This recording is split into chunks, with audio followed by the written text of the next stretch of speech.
In the next 3 sessions that we'll do together, I want to complete our focus on the preparation of the sermon and ask about what should go in to every sermon. What are the realities of the author's intention that should pervade all preaching?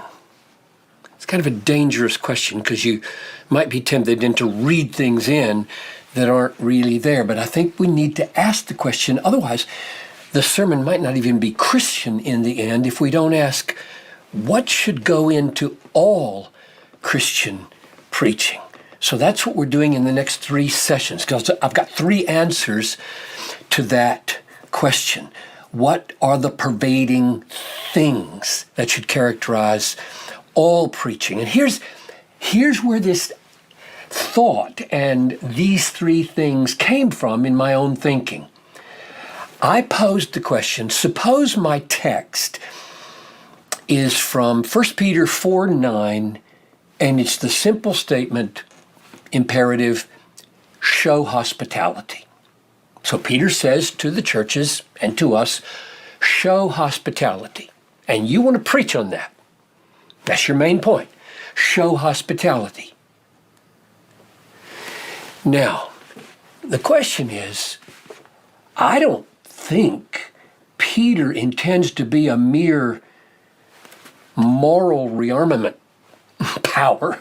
He's not a moralist, right? He's not just trying to get the Gentile Roman world to be better hospitality showers.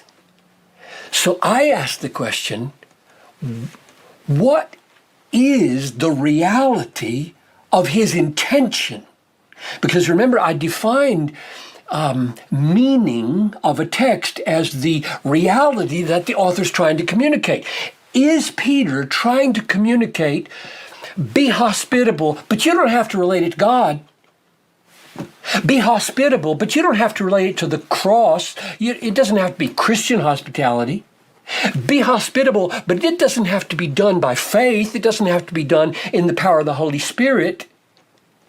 We know from everything we know about Peter and what he's written, that's not what he means. So we would betray his intention if we said, oh, no.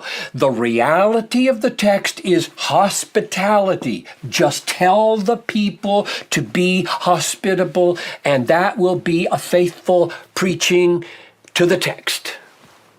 You know that's not true. There are realities that are part of Peter's mental framework that he has shown us, that he wants us to make the connections. And I think there are 3 of them.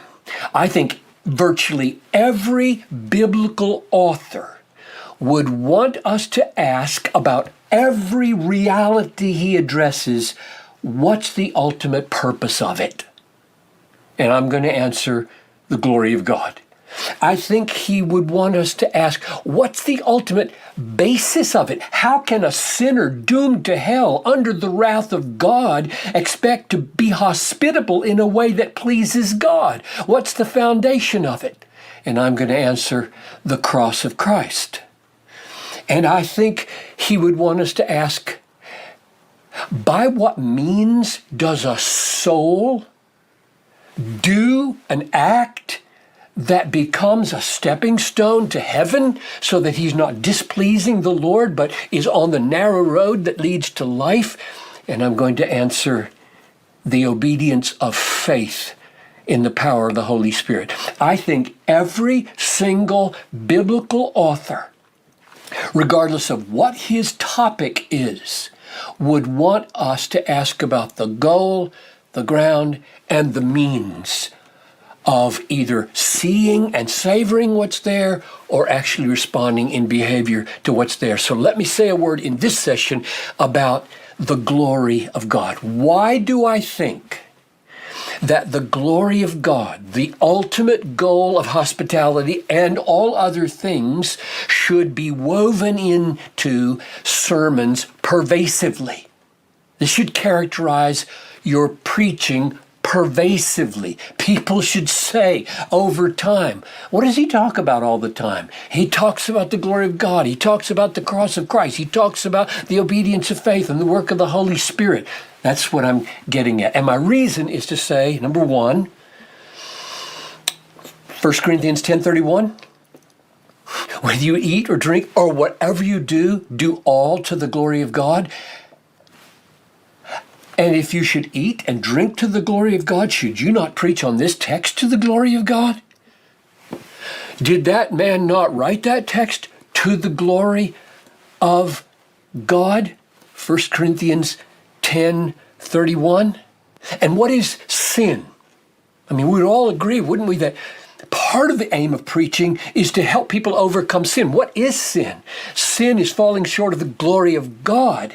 Romans 3:23. Or sin is exchanging the glory of God for other things, being more satisfied in other things than the glory of God. So if all preaching aims to help people see God and overcome sin, then it must deal with the glory of God. It's right at the heart of what we're preaching toward. Or Paul says grace, Ephesians 1:6, is offered to us unto the praise of the glory of his grace. And he says in chapter 9 of Romans that the wrath and the power of God are revealed so that the vessels of mercy could enjoy the glory of God's mercies. So the glory of God is central to all things according to 1 Corinthians 10:31. It's central to the nature of sin and overcoming it, because we fall short of it in sin. It's essential to grace and wrath, because he wants his riches to be known. And if you were to ask, and people have asked me over the years, are you sure that the glory of God is the ultimate aim? Or might it not be the love of God, the mercy of God? Why do you say the glory of God is the ultimate goal of hospitality or all the other things we find in life and in the Bible? And my answer is, as I have compared textually other alternatives to the glory of God as ultimate, none of them shows themselves to be ultimate. For example, if you take mercy or love and you go to Romans 15:7 and 8, or 8 and 9, where it says, Christ became a servant to the circumcision to show the faithfulness of God, and in order that the Gentiles might glorify God for his mercy. So glorify God for his mercy. So mercy, love, grace are here, and because of it, we glorify God. So glorifying God is ultimate, and mercy and grace and love are leading there. So that's why I say the glory of God is the answer to the question, what is the ultimate goal of a text like show hospitality? And therefore, my first answer to the question, what realities should pervade all of Christian preaching? My first answer is the pursuit of the sight and the savoring and the showing of the glory of God. I don't think there is a single biblical author who would say, you have misinterpreted my text, if we say the ultimate goal of this text is that God would be known as more glorious and worshiped with more white-hot affection.